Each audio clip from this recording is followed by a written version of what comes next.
আইন শৃঙ্খলা রক্ষায় সড়কে দায়িত্ব পালন করছেন পুলিশ সদস্যরা। আরো জানাতে সরাসরি যুক্ত হচ্ছেন সহকর্মী জিসান আহমেদ। জিসান, বেশ কিছুদিন পর ইউনিফর্মে ফিরল পুলিশ, তারা কি বলছেন? পুরো দমে কি কার্যক্রম শুরু হয়েছে কিনা জানান। সোহার 6 দিন পর চুয়াডাঙ্গা সড়কে শৃঙ্খলা ফেরাতে ট্রাফিক পুলিশের দায়িত্ব পালন করতে দেখা গেছে। আজ সকাল থেকেই এই জেলা পুলিশের যে ট্রাফিক বিভাগ রয়েছে সেই বিভাগের ট্রাফিক সদস্যরাই মূলত সড়কে নেমেছেন। তারা তাদের প্রতিদিনের যে কার্যক্রম ছিল সেই কার্যক্রমগুলো তদারকি করছেন, দায়িত্ব পালন করছেন। তবে আমরা দেখেছি যে অভিযানগুলো, মোটরযানের বিরুদ্ধে যে অভিযানগুলো পরিচালনা করা হয় সেই অভিযানগুলো কিন্তু তারা এখনো পরিচালনা করছেন না।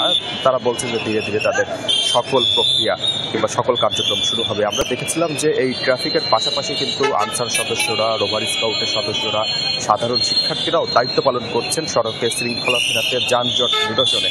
চুয়াডাঙ্গা শহরের শহীদ হাসান চত্বর এলাকা এবং কোর্ট মোড় চত্বর এলাকাতেই এই ট্রাফিক দায়িত্ব পালন করছেন। আজকে আমি কথা বলেছিলাম চুয়াডাঙ্গা জেলা পুলিশের ট্রাফিক বিভাগের যিনি ট্রাফিক ইন্সপেক্টর আছেন জনাব আমিরুল ইসলামের সাথে। তিনি আমাদেরকে বলেছেন যে যেহেতু একটি দীর্ঘদিনের কর্মবিরতিতে ছিলেন পুলিশ সদস্যরা, সেই কর্মবিরতি কাটিয়ে পর্যায়ক্রমে ধীরে ধীরে চুয়াডাঙ্গার যেই সকল পয়েন্টগুলো রয়েছে সেই পয়েন্টগুলোতে কিন্তু ট্রাফিকরা নিয়োজিত হবেন এবং তাদের যে পুরাতন কাজ কিংবা দৈনন্দিন যে কার্যক্রম, নিয়মিত কার্যক্রম, সেই কার্যক্রম তারা পরিচালনা করবেন। শুধু ট্রাফিক পুলিশ চুয়াডাঙ্গা জেলার 5টি থানাতেও ধীরে ধীরে যেই তাদের স্বাভাবিক কার্যক্রম কিংবা থানা যে সচল কার্যক্রম সেটাও কিন্তু আমরা হতে দেখেছি।